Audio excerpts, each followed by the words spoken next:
అన్ని వర్గాల వారికి సంబంధించి జూలై 10వ తారీఖు నాడు గురు పౌర్ణమి, అలాగే 21వ తారీఖు నాడు కామ్యక ఏకాదశి అని అంటారు. మనకున్నటువంటి ఎన్నో రకాలైనటువంటి కామ్యకమైనటువంటి కోరికలు, కామ్యము అంటే కోరికలు, ఏకాదశి నాటి వరకు అంటే ఈ యొక్క జూలై 21వ తేదీ వరకు మనం ఏదైనా దీక్ష పూని అది పూర్తవడం కానీ లేదా కంటిన్యూ అవ్వడం కానీ ఇలాంటివి చేయడం మంచిది. ఎలాంటివి చేయాలి, ఎలాంటి ప్రతిఫలాలు దక్కుతాయి అనేది ఇప్పుడు మనం తెలుసుకుందాం. అయితే గురు పౌర్ణమి నాడు వీలైతే గురు చరిత్ర పారాయణం కానీ లేదా హనుమత్ చాలీసా పారాయణం కానీ దగ్గరలో ఉన్న అర్చక స్వాముల ద్వారా చేయించుకోండి. లేదు సామూహికంగా ఎవరైనా చేయించుకోదలుచుకుంటే కింద ఉన్న నెంబర్ కాంటాక్ట్ చేయండి. మేమే జూలై మాసంలో ప్రత్యేకంగా రామాలయంలో ఈ యొక్క హనుమత్ చాలీసా పారాయణాన్ని చేయడం జరుగుతుంది. ఇదొకటి. ఇది జూలై 1వ తారీఖు నుండి 21వ తారీఖు వరకు వీలైనంత వరకు మన యొక్క సబ్స్క్రైబర్స్ ఎవరైతే ఉన్నారో అందరూ కూడా ఇప్పుడు నేను చెప్పేటువంటి విధముగా ఈ యొక్క రెమెడీని పాటించండి. దగ్గరలో ఉన్నటువంటి ఆంజనేయ స్వామి దేవాలయానికి ఉదయాన్నే లేవగానే ఈ 21 రోజుల పాటు మీ నియమాలు ఏంటంటే బ్రహ్మచర్యం పాటించాలి. పొద్దున్నే లేవగానే దేవాలయానికి వెళ్ళి ప్రదక్షిణ చేసి వచ్చేంత వరకు కూడా ఎవరితో మాట్లాడకూడదు. అంటే మీ ప్రదక్షిణాలు పూర్తయ్యేంత వరకు ఎవరితో మాట్లాడకూడదు. రెండవది, మూడవ నియమం ఏంటంటే 2 దుస్తులు పెట్టుకోండి. ఒక ప్యాంట్ షర్ట్, ఆడవాళ్ళైతే వాళ్ళకి తగ్గటువంటి దుస్తులు, కాస్త లైట్ కలర్లో ప్రెజెన్స్గా ఉండేటువంటి బట్టలు పెట్టుకోండి.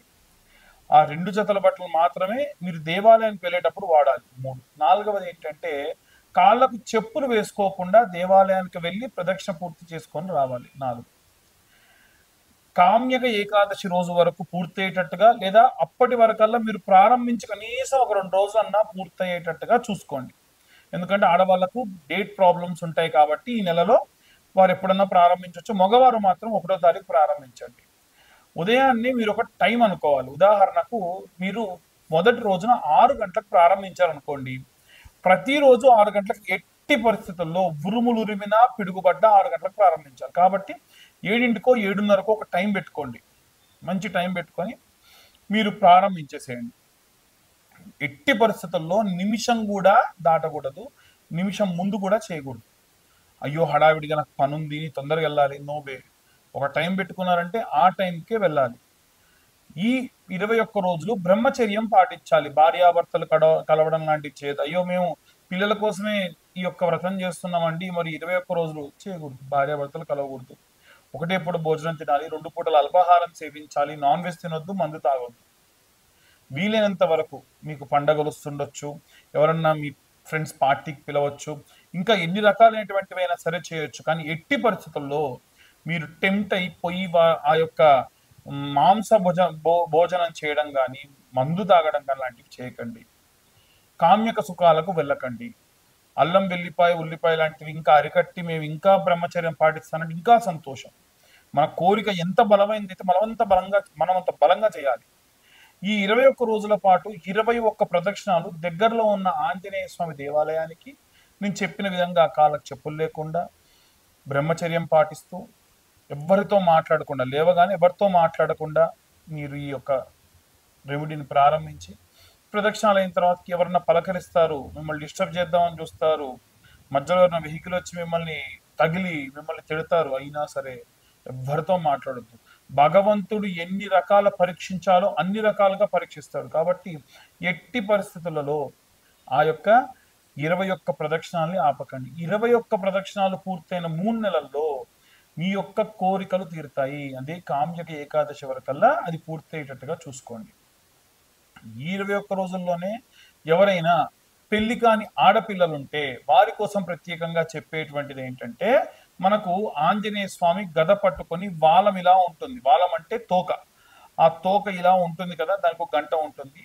ఆ ఫోటో తెచ్చి పెట్టుకోండి. ఒక మంగళవారం నాడు ప్రారంభించండి. ఈ జూలై నెలలో ప్రతి చోట కూడా సింధూరం కాస్తంత వెన్నెలో కానీ లేకుంటే సంపెంగ నూనెలో కానీ అలా కలిపి చెమేలి తైలం అంటారు, కలిపి అలా తీసి పెట్టండి. ఇలా 21 రోజుల పాటు రోజు ఒకసారి బొట్టు పెట్టాలి, ఒకసారి హనుమాన్ చాలీసా చదవాలి, అంతే, ఏమీ లేదు. అయిపోయిన తర్వాతకి స్వామివారికి మీ ఇష్టమైనటువంటి సేవ చేసుకోండి. వస్త్రాలు ఇవ్వగలిగితే వస్త్రాలు, ఆకు పూజ, వడమాల, లేకుంటే రోటుమాల, సింధూరార్చన, అభిషేకం, అది కూడా మన్య సూక్తంతో అభిషేకం, ఏవి కుదిరితే అవి చేయండి. ఇలా మీరు ఈ యొక్క కామ్యక ఏకాదశి ఉన్నటువంటి రోజులలో గనక ఈ రకమైనటువంటి దీక్షలు చేసి ఈ రకమైనటువంటి రెమెడీస్ పాటించడం వలన శీఘ్రంగా మీరు అనుకున్న పనులన్నీ కూడా పూర్తవుతాయి. మీకు ఉన్నటువంటి బలమైనటువంటి వాంఛలు, కోరికలన్నీ కూడా తీరుతాయి. అందరూ కూడా ఈ యొక్క రెమెడీస్ పాటించి సంతోషంగా ఉంటారని కోరుకుంటున్నా. ఇవన్నీ కూడా మేము గోచార రీత్యా ఎన్నో రకాలైనటువంటి వెరిఫికేషన్స్, ఫిల్టర్స్ చేసి మీ దాకా తీసుకురావడం జరుగుతుంది. మీ దాకా ఈ వీడియో వచ్చింది అంటే ఖచ్చితంగా మీరు రెగ్యులర్గా ఫాలో అవుతున్నారు అని అర్థం. కాబట్టి ఇంకా కూడా మెరుగైనటువంటి రెమెడీస్ మీకు అందజేసే ప్రయత్నం చేస్తా. ఎవరైనా సరే పూర్తిగా మీ యొక్క జాతకం విశ్లేషణగా ఒక గంటన్నర పాటు మీ జాతకం గురించి మాట్లాడుకోవాలి. ముందేం జరగబోతుంది, గతంలో ఏం జరిగింది, దశ, అంతర్దశ, విదశలలో గోచార రీత్యా నవాంశ, ఇలాంటివన్నీ కూడా మీకు ఒక పీడిఎఫ్ ఫైల్లో 60 నుంచి 65 పేజీల్లో మీకు అందించడం జరుగుతుంది. ఈ యొక్క జాతకం కోసము కేవలం 2025 రూపాయలు చెల్లిస్తే పూర్తిగా మీ యొక్క జాతకం తెలుసుకోవచ్చు. కింద ఉన్న నెంబర్కు కాంటాక్ట్ చేసి మీ యొక్క డీటెయిల్స్ అన్ని కూడా పంపించి మాతో డిస్కస్ చేయొచ్చు. ఇక అందరూ కూడా ఈ రెమెడీస్ పాటించి ఎంతో సంతోషంగా ఉంటారని కోరుకుంటున్నాను. చాలా మంది కరుంగలి మాల గురించి అడుగుతున్నారు. ఈ యొక్క పాతాళ మురుగన్ దేవాలయంలో ఇచ్చేటువంటి కరుంగలి మాలలే అక్కడ 1600, 1200 ఉన్నాయండి. మీరు ఎలా మాకు 1116లకు ఇస్తున్నాను అడుగుతున్నారు. మేము 1116లకే ఇస్తున్నాము. మాకు వచ్చేది 800 రూపాయలు. దేవాలయం వాళ్ళకి అదే 800 రూపాయలకి ఆ దేవాలయానికి సంబంధించిన వ్యక్తులే తయారు చేసి ఇస్తారు. వాళ్ళు దేవాలయానికి మెయింటెనెన్స్కి ఎక్స్ట్రా ఛార్జ్ వేస్తున్నారు. మనం పూజాది క్రతువులు చేసిస్తాం కాబట్టి, అంటే ప్రతి సోమవారం కూడా మనం అభిషేకంలో పెట్టిస్తాం కాబట్టి దానికోసం అని చెప్పి మనం కూడా 1116 మాత్రమే ఛార్జ్ చేస్తున్నాము. పూర్తిగా మాలకి 1116 ఛార్జ్ చేస్తాము. సోమవారం కంటే ముందే మమ్మల్ని కాంటాక్ట్ చేస్తే మీరు మీ యొక్క పేరు, డేట్ ఆఫ్ బర్త్, టైం లేదా మీ యొక్క గోత్రనామాలు ఇవ్వడం వల్ల మీకు ఈ యొక్క మాలను అందించడం జరుగుతుంది. సర్వే జనా సుఖినో భవంతు. శ్రీమాత్రే నమః. శ్రీ గురుభ్యో నమః. తదుపరి కర్కాటక రాశి. కర్కాటక రాశి వారికి సంబంధించి జూలై నెలలో ఉన్నటువంటి గురు పౌర్ణమి రోజు కానీ, అలాగే కామ్యక ఏకాదశి ప్రత్యేక తిథులలో ఎలాంటి ప్రతిఫలాలు ఉంటాయి, మనం ఏమేమి చేసుకుంటే మంచిది, ఉన్నటువంటి ఆ తిథులని మనం ఎలా యూటిలైజ్ చేసుకుంటే మంచిది అనే విషయాన్ని ఇప్పుడు మనం తెలుసుకుందాం. ఈ వీడియో ప్రత్యేకంగా మీకు జరిగే సంఘటనల గురించి కంటే కూడా జరగబోయేటువంటి ఇబ్బందులని, కష్టాలని దాటి వేసుకోవడం ఎలా అనేటువంటి విషయాన్ని ఎక్కువగా డిస్కస్ చేస్తూ ఉన్నాం. ప్రతి వీడియోలో మనం చెప్తూ ఉంటామండి, చదువుకునే విద్యార్థులకు కానీ, ఉద్యోగస్తులకు కానీ మీకు ఆ ప్రాబ్లం వస్తుందేమో, ఈ ప్రాబ్లం వస్తుందేమో, జాగ్రత్తగా ఉండండి. మా ఆస్ట్రాలజర్స్ అందరూ చెప్పేది కామన్గా ఇదే. కానీ మరి వచ్చేటువంటి ఇబ్బందులు ఎలాంటివైనా రానివ్వండి, అన్నీ తీసుకెళ్ళిపోయి, ఉదాహరణకు మీరు ఏమి అంటే బాగా ఇబ్బంది పడుతూ చదువుతున్నారు, మీకు అర్థం కావట్లేదు, మీకున్న సమస్యలన్నీ తీసుకెళ్ళి మీకు ఇష్టమైన టీచర్ ముందు పెట్టి, సార్ నాకు ఈ ప్రాబ్లం ఉంది, నేను లిటరల్గా సరెండర్ అయిపోతున్నాను, మీరే నాకు ఏమైనా సరే చెప్పండి అంటే ఎంత బాగా ఆ యొక్క టీచర్ మనకి టీచ్ చేస్తారు, ఎంత మంచి సలహాలు ఇస్తారు. కాబట్టి మీరు కూడా ఇప్పుడు భగవంతుడికి మొత్తం అంతా కూడా దాసులైపోండి. లిటరల్గా స్వామివారికి సరెండర్ అయిపోయి మీ సమస్యలన్నీ చెబుతున్నారు అన్న భావనలో ఉండండి.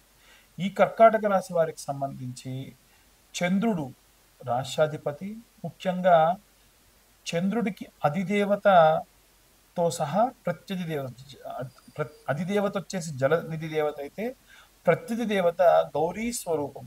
కాబట్టి కర్కాటక రాశి వారు ఈ మాసంలో ప్రతి శుక్రవారము, గురువారము, ఆదివారము వీరైతే దగ్గరలో ఉన్నటువంటి ఏ అమ్మవారి దేవాలయం ఉంటే ఆ అమ్మవారి దేవాలయానికి, మన గ్రామ దేవతలు ఉన్నా పర్లేదండి, ఎప్పుడు కూడా దేవాలయానికి వెళ్ళినా, గురువుల దగ్గరికి వెళ్ళినా, చిన్న పిల్లల దగ్గరికి వెళ్ళినా, గర్భవతుల దగ్గరికి వెళ్ళినా ఒట్టి చేతులతో వెళ్ళకూడదు. కాబట్టి నిప్త హస్తం నజాయితే. కాబట్టి వీరందరి దగ్గరికి ఎవరి దగ్గరికి వెళ్ళినా సరే ఒట్టి చేతులతో వెళ్ళకూడదు. కాబట్టి ఏ దేవాలయానికి, అమ్మవారి దేవాలయానికి వెళ్ళిన, ఉదాహరణకు మన ఇంటి పక్కనే కాళీ దేవాలయం ఉంది, ప్రసన్న మహాకాళి దేవాలయం ఉంది, లేదు చిత్తారమ్మ తల్లి దేవాలయం ఉంది, లేదు మనకు రేణుకాయలమ్మ తల్లి దేవాలయం ఉంది, అది కూడా కాదు మహాలక్ష్మి అమ్మవారి దేవాలయం ఉంది. ఏ అమ్మవారి దేవాలయం, గ్రామ దేవత, పొలిమేర దేవత, ఏ దేవత దేవాలయం ఉన్నా మీరు కుంకుమ, పసుపు, వక్కలు, తాంబూల చర్వణానికి వీలైనటువంటి ఖర్జూర, తమలపాకులు, పండ్లు, గాజులు, చీర, ఏవి ఈ పదార్థాల్లో ఏదో ఒకటి తీసుకొని నేను చెప్పిన వారాల్లో ఆదివారం కానీ, గురువారం కానీ, శుక్రవారం కానీ తీసుకొని వెళ్ళి అమ్మవారి దగ్గర పెట్టేసి అమ్మవారికి వీలైతే కుంకుమార్చన, అర్చన, లేదు అక్కడ కూర్చొని శ్రీమాత్రే నమః, సింపుల్, ఓం శ్రీమాత్రే నమః, మొత్తం అమ్మవారే కనిపించాలి మీకు. అక్కడ ఉన్నటువంటి చిన్న పిల్లవాడు, పెద్దవాళ్ళు, గుడి, గంట, దేవాలయం, బ్రాహ్మడు అంతా అమ్మవారి స్వరూపంగా భావించండి. ఎలా ఉంటుందనంటే మనం ఆ శ్రీమాత్రే నమః చదువుతున్నప్పుడు అమ్మవారి ఒళ్ళో మనం పడుకుంటే అమ్మవారు మనల్ని జోకొడుతూ, ఎవరైనా సరే పిల్లలు వేరే వాళ్ళు వచ్చి మనల్ని కొట్టాలని చూస్తే, "ఏయ్, పడుకుంటున్నారు, డిస్టర్బ్ చేయకుండా వెళ్ళండి" అని ఎలా పంపిస్తుంది తల్లి, అలా అమ్మవారు కాపాడుతుంది. కాబట్టి ఈ నెల రోజుల్లో, ఈ వారాల్లో నేను చెప్పిన విధంగా ఈ యొక్క అర్చనాది క్రతువులు చేసుకోవడం మంచిది. అన్ని వర్గాల వారు కూడా ఎలాంటి రెమెడీస్ తీసుకోవాలి అనే విషయాన్ని ఇప్పుడు మనం తెలుసుకుందాం.